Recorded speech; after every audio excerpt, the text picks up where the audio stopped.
Sunt Mara și azi să-i facem prank la o fată, adică îngerul iubit, adică ei, vedeți, de level 22, da?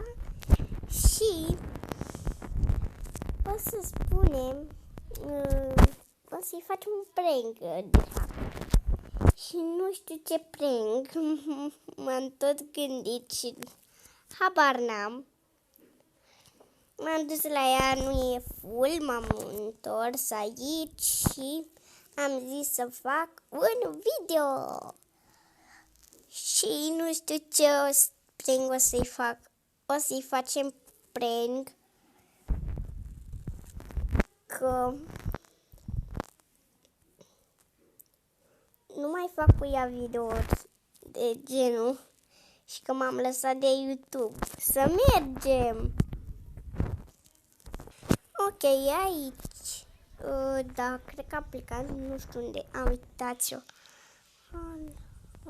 Era fratele meu și m-a comandat numai mie. Ok. Să-i zicem. Hei. M-am lăsat de YouTube. Și nu mai fac din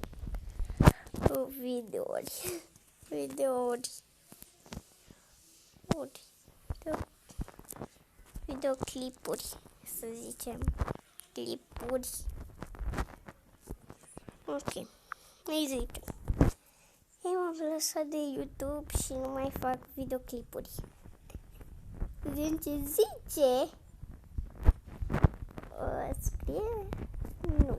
O să așteptăm să scrie. Scrie.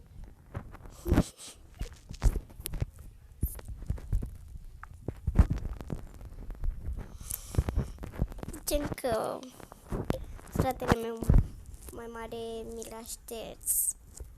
Fratele meu mi l-a șters. Ok.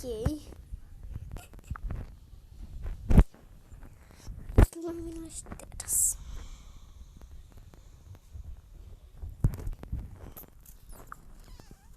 Ce păcat. Da.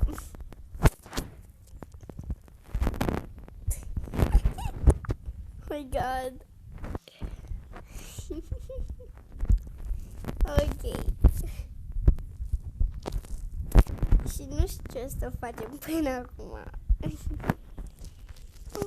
Really sad. Așa fac eu când mă las de YouTube, oameni buni. Și nu mai pot rezista când cineva îmi șterge YouTube. Adică n-am. Da, și se simte foarte rău. Da. O să-i facem așa un prank ca să nu știe. Ok.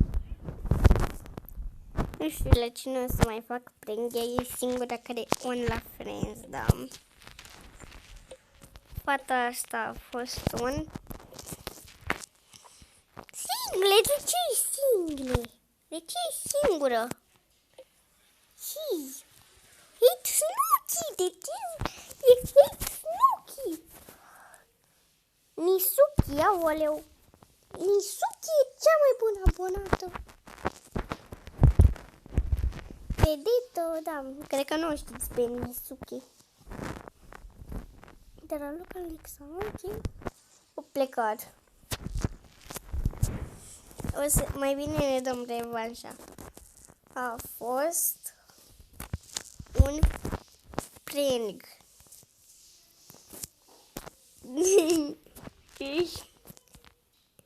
Și am filmat. Ok, hai să zicem. A fost o farsă, a fost un prank și am filmat. Ok. Cred că să mă șteargă de la abonați pe bune. Oh my god. Sunt speriată să nu mă ștergă de la Friends sau ceva.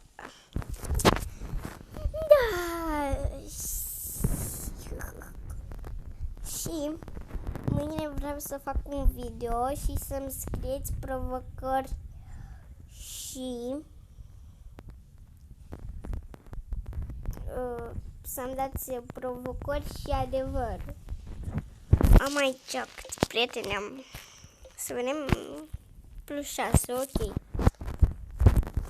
Și să-mi dați răspunsuri. Da. Și eu o să le citesc efectiv.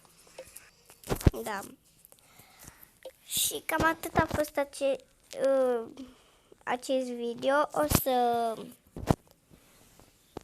fac video când îmi trimite mesaj și chestii. Ok.